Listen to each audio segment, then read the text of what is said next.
still got to laugh. I'm just getting used to it saying this meeting is being recorded. It's just so Big American. Brother is listening in on this podcast. It's so American, right? It's just classic.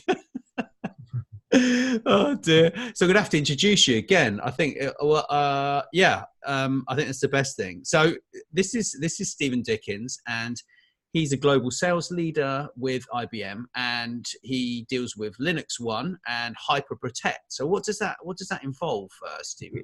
Yeah, Nate. So my role within IBM is I've got a team of about 60 or 70 reps around the world in 7 different geographies, and we're presenting it to our clients. I should catch myself. We're presenting to our clients a high-end, open source based compute platform, and customers consume that either on premises or via the public cloud. Right.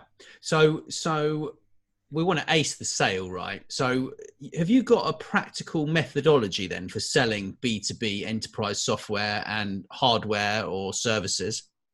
I think the biggest thing for me, and assuming you're in front of a client, and we were talking earlier about prospecting and getting in front of clients and kind of how that world has changed. But let's assume you're in front of clients. I think from experience of doing this over 25 years and what works best with the reps we've got on the team, it's intimacy to your customer.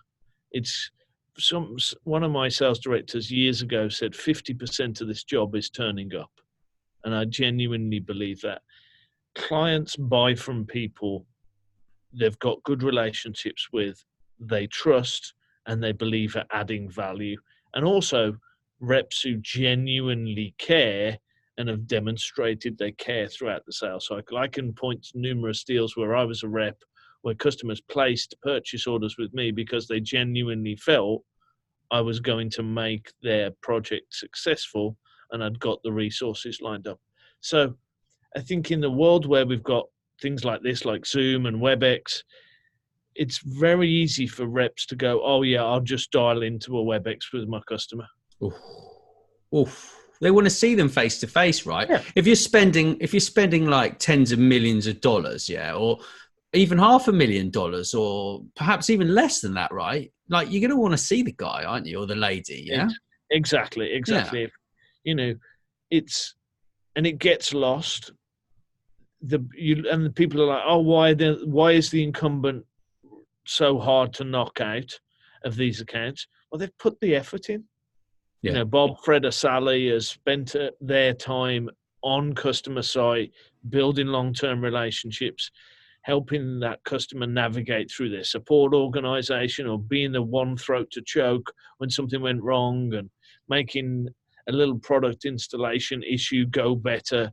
They've done all that in between the big sales, so that when the next big sale comes along, it's like, well, we trust Sally because she looks after our business and she makes sure that it all works in the year after that we've bought it. Unless you're adding that value and being that trusted supplier to your clients, I think it's really tough to get customers to spend big money because they're making a bet on you and your company. And is it going to be successful? So I think, yes, you've got to leverage technology. Yes, you've got to do WebExes and Zoom meetings with your clients. And yes, you've got to email. But you've always got to ask yourself, and I always ask our reps, when are we next face-to-face in front of this client? Yeah. If you ask yourself that one question, I think you're going to see your sales success go up. Your percentages go up. Right. So it's very much like territory management, isn't it? I mean, I used to do a lot of territory management back in the day, and I'd go to, visit all sorts of customers. I used to drive all the way around the UK. Yeah, pretty much. So I had my sort of territories. And at that time it was just like, well, we need to get in there and see them I think it was probably like once a month where you just drop in and like say, oh, hi, do you want to have a little taste of this product? So, because I was selling like liqueurs and mead and like all these sorts of wines and stuff. And they absolutely loved it when you just dropped in and said hello, but it must be a lot more difficult, I think, selling something that isn't it's not physical, right? But you guys have got all the promotional material, haven't you? So you can take them like a pen or I thought you might want a selfie stick this month, John, or, or a bag or, I think it's more, I mean, I'll tell you a story to illustrate the point. We had one of the big customers in the UK when I was based in the UK that was based out of the headquarters was in the US. So they were our 8th biggest customer in the UK, but all the decision making was made out of the US, or so we thought. Okay. I said it was got given to me as a new account, and I'm like, oh, this is a big account, and the guy's like, yeah, don't spend any time on those. All the decisions are made out of the US. I wouldn't even bother going to see them. And me being the contrarian that I am, I said to my boss, I said, I'm sorry, boss, but I'm going to go and see these guys. Yeah. They're the 2nd biggest customer in my territory, and the 8th biggest customer in the country, and no rep has called on them for 3 years. There's got to be something, because everybody thought all the decisions were made in the US. Well, I went and saw these guys and said, hey, I'll bring my pre-sales guy up with me. We'll spend a couple of hours, because it was a 4.5-hour journey for me. These guys were up in York so it was a long way. So I wasn't going to go there just for an hour. I said, well, come in and we'll do a bit of a health check on what you guys have got and what works and what's not. They loved it. I went up to see them probably 20 times that year and ended up closing a $3.5 million deal with them. And we'd not done one deal with these guys in the 3 years prior. And my boss went, when I'd closed the deal, he's like, okay, you can tell me you told me so, and that I was wrong. And it stuck with me as an example of, we did a $3.5 million deal off the back of me turning up. Yeah. They went and the UK CIO went and told his US counterparts, IBM have turned up. They want to work with me. They want to do business with me. I want to buy more of their software to deploy in the country. I want to fight for them for IBM to be a bigger part of my strategy, because this guy has shown up, brought his team, added value to me. And when I went up there, there was no chance of them spending any money. And the last 3 years would have proven that there was no chance. But we ended up with the $3.5 million deal. So don't believe that 1 minute spent in front of your customers is a minute wasted. It never is. No, because they can always introduce you to other people, right? And they might move to other companies and all sorts of things, right? Exactly. Yeah. Yeah. So that's the start of this of your practical methodology, right? Is first of all turn up. Yeah, turn up, right? And then it's basically just, if you're given a load of accounts, you need to first of all go and see everybody in that list, right? Secondly, you need to carry on stacking the pipeline, right? If you do both, I mean, because sometimes they have farmers, don't they? So they farm the accounts and then they have new business people, right? So it depends on how that works, does it? Well, it's interesting. I think, I don't know whether I agree with the hunter and farmer type of thought process. I think even in an existing account, you've got to act like a new business salesperson. Okay. So I've had single accounts before where I was the client executive for one account, spending 70 million a year with us. And we looked with me and the global client leader, sat down, looked at the account and went, who do we sell to? So he had the company operated in 4 countries. He was doing about 200 million. I had his UK number and we were doing about 70 million. And we sat down and we went, who were we selling to in the account? And the CIO, I think, had 8 direct reports. And we were exposed to maybe 2 of those direct reports. So we're doing 70 million out of a quarter of the CIO's reports, direct reports. So I went to the global client leader. I said, why do we not talk to the others? And his reaction was, well, no reason. We've just never spoken to them. So I took it as one of my actual formal measures that year that we would build a relationship with the other 6 direct reports. Okay. And we got great business out of the others. And even, I think a couple of those, there was no linkage whatsoever. And we didn't kind of get any connection. But they were, oh, we're really glad you've turned up, and we're really glad that your company's showing an interest in us, and let me introduce you to somebody else who I think you should talk to. So even of the 8, I think it was probably 2 we didn't end up going past maybe the first 1 or 2 meetings with. I can only imagine when the CIOs got their leadership together and they're talking about my company, if I've got coverage of all 8 of their reports, how much better I'm going to be talked about. Because it's like, oh yeah, they came in the other week, I had a quick chat with them, nothing really for us to talk about, but they sound like they know what they're doing. Yeah. It's still a better thing for that person to say than, oh yeah, I've never spoken to that company. Yeah. Yeah. I mean, otherwise your competition just go in there and do exactly that, and they show their face more and be more helpful and go in and close the business. Right. So that's the like thinking like a new business rep within an existing account. Look at the org chart and say, who haven't I spoken to? You know, there'll be the Bob, the Fred, the Sally, the Alison that you always speak to, and they've always spent money with you. Well, that's great. Keep that relationship. But always ask yourself, who else in the account am I not talking to? And if your answer is, I haven't spoken to them ever or in the last year, that's where you're making a mistake. Because that person could switch jobs with the person who's your key contact, and you're left with no relationship. Yeah. And then if they've got a relationship with someone else already, you're in big trouble, aren't you? So excuse me.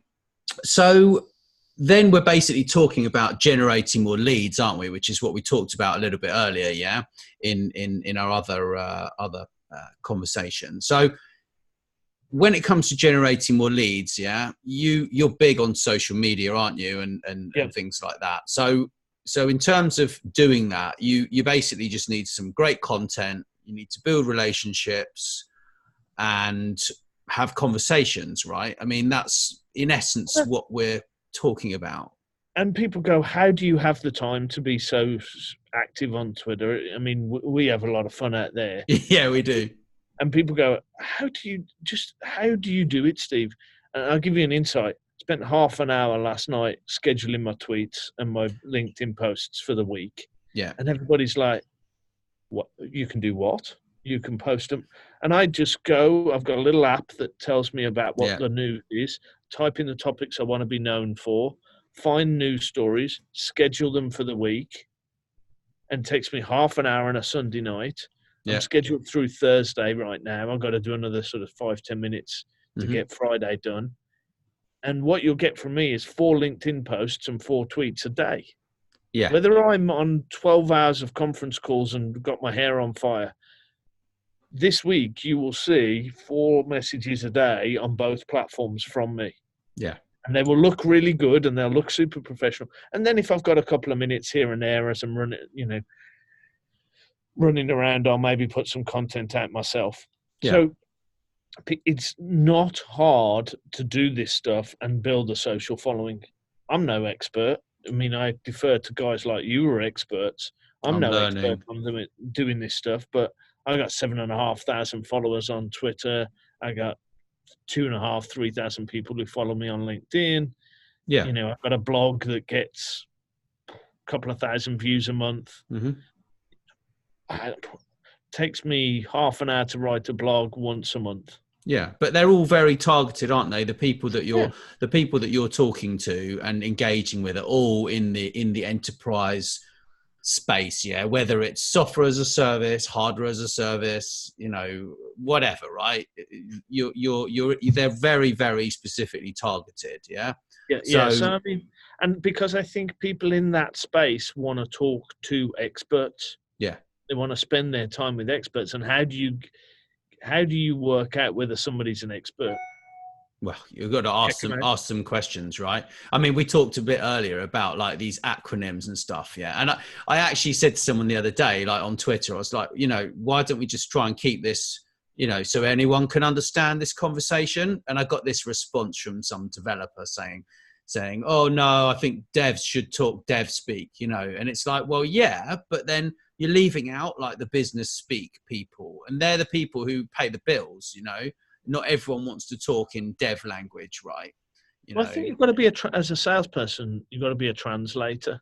right? You've got to be able to, I sell really technical stuff. I sell a big server that's got loads of widgets and gadgets, and I know about what my box does, and I know how it does it. Yeah. But I got invited to do an internal presentation to our financial services team globally on their training. And I said, well, why did you come to me? And it's like, well, you can make all of that techie stuff sound like something we should care about. Exactly. And I Exactly. was really grateful for the opportunity in a couple of weeks. And I'm building my deck out now to do that. But it's really just a case of you've got to be that translator. You've got to be able to put your techie gadgets and gizmos and widgets in a context that means something to a technical person, a mid-level IT manager, a CIO, or a CEO. You've got to be able to kind of turn the dial of what you say to more techie or more business and be that translator. And that if you're not doing that for your clients, then, and you can only operate in that technical swim lane, more senior buyers just don't listen to you. No, they're not interested, are they? It's like No. my brother used to work at Cisco in sales, yeah, and he used to take this technical salesperson with him, right? And he'd sit there and he'd just say, "Look, mate, just don't say anything." Because if you say something, I'm going to lose this sale. Do you know what I mean? Because it was so dull, and you could just imagine like people just switching right off completely while this guy just waffles about, tech. Oh, some of the chart decks I see IBMers try and use with clients, I'm like, whoa, that's not good. I'm representing for our brand in front of, I think, 500-600 financial services, and I've got all the product managers going, oh, can you talk about my product? I'm like, I'm talking about no products whatsoever.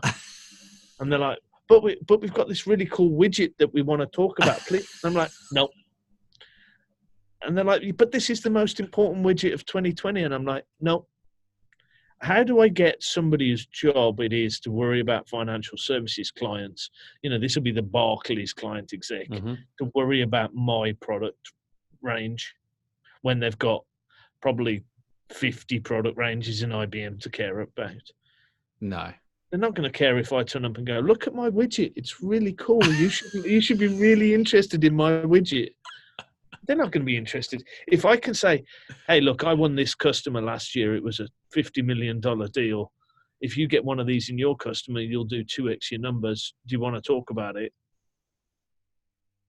What are they going to say? What? Well, they want some of that, don't they? I mean, yeah. They don't want to. Now, we won that $50 million deal because our widget was really good. Is maybe conversation number 3 or 4. Where they need the detail. Like, exactly how did you do that deal? Right. Is maybe the conversation where we talk about the widget.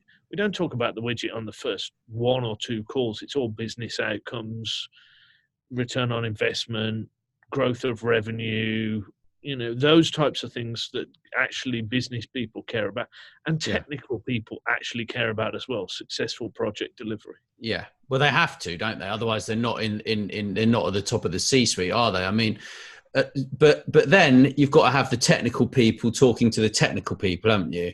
Because then they make sure that there's a fit for what it is that you're selling, right? I mean, But I think it's how you guide your technical people. So, some of the great pre-sales people on my team who can go as techie as the next person, they're really good technical sellers. Yeah, still know what their role is, where they fit. Go back to my analogy from our previous podcast where we were talking about how do you plan the bank heist. How do you steal your commission back from your client who stole it on the first of the year? If you look at Ocean's 11, there's some people I always think of the little Chinese guy who fits in the box, who can get down the air conditioning vent. That guy doesn't speak a language that anybody can understand, but he's super useful on the team. He's the guy they put into the little suitcase, and then they wheel him in, and he sort of can get to the top and turn the alarms off.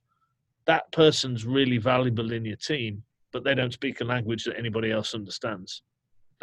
It's knowing when to put that pre-sales person into the spotlight with the right people in the room.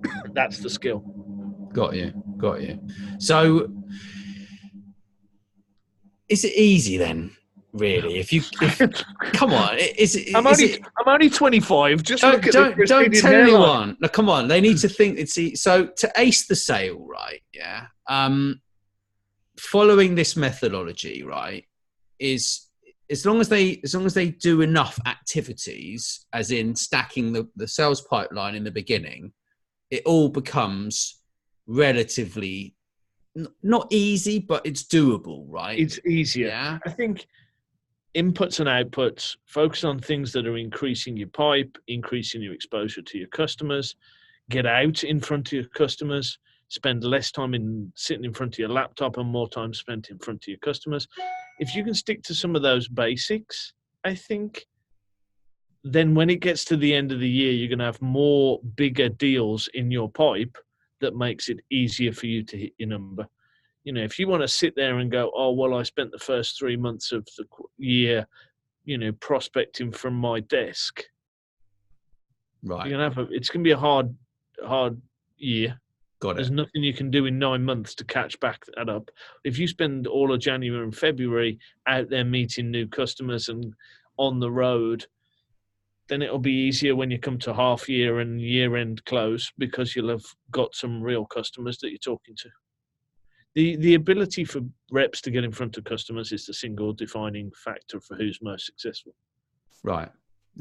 And that can be a combination, right, of, you can go and get introduced to people. You can run a meetup. I got my teams running meetups. Go and run meetups. Go buy some pizzas on your corporate credit card once a month.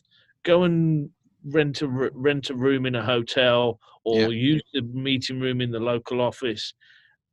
Put on a meetup from 5 till 7 every Thursday night, and just get a couple of interesting speakers. Even if that's not you, just get the coolest people 3 agenda topics. Mm-hmm. And just blast it out to everybody and say, hey, we're having this discussion. Would you like to turn up? Yeah. You run it as a sales rep. That is not marketing's job. No. And all you do is you buy some pizzas and get them delivered, and people can eat pizza whilst listening to some cool presenters. Yeah. Guaranteed you will get leads out of that. So if you're struggling to get a territory kick-started, do 8 meetups in January and February. That's a good idea. 10, 15 people to turn up to every meetup. You've had 100 people turn up to meetups in the first 2 months of the year. If you've got to touch 300 people to do 3 deals, you're already a third of the way there. Yeah. In the first 2 months of the year. And you'll hear about what customers are interested in, or you'll get business partners circulating around you. You'll create a virtuous circle. My team in the UK are doing this. They're running a meetup once a month. They're having 30, 40 new customers turn up every month. That's cool. That's really cool. Is that in London, is it? Yeah, it's in London. Oh, that's cool. Very cool. I'll get you invited, actually. Yes, please. That'd be great. Yeah, we will do. Yeah, I'll get Andy to reach out to you. Yeah, I'd appreciate that. I'm always interested in what's going on. I just want to keep up with the knowledge. I mean, that's the thing, is it's keeping up with exactly what on earth is going on, right? And like what the tech does. Customers are the same. They want to. I've got to learn about blockchain. You can spend hours on the web reading blogs, or I can turn up to this session that IBM's running where they're talking about blockchain. They've got this really cool presenter. Oh, I'll turn up and listen to that for half an hour. I'm not going to buy anything. Exactly. But once they've turned up, maybe 3 months later, they're in the market for buying something. Exactly. And also then the introductions that people make as well, because it's not always about like what they're going to buy. Like sometimes it could be like even their mum or dad or next door neighbor, or they'll be like, oh yeah, I met this chap the other day and he does this and you need that. And it's just a person, and they just introduce you. Like that's the most powerful I've found in my life, But, so thanks. I really appreciate that. That's been super interesting. Excellent. No, happy to talk, Nate. As always good to jump on a podcast with you. My background's not as fancy as yours, but maybe I've got better mics. Next time, I know you're going to just slay me.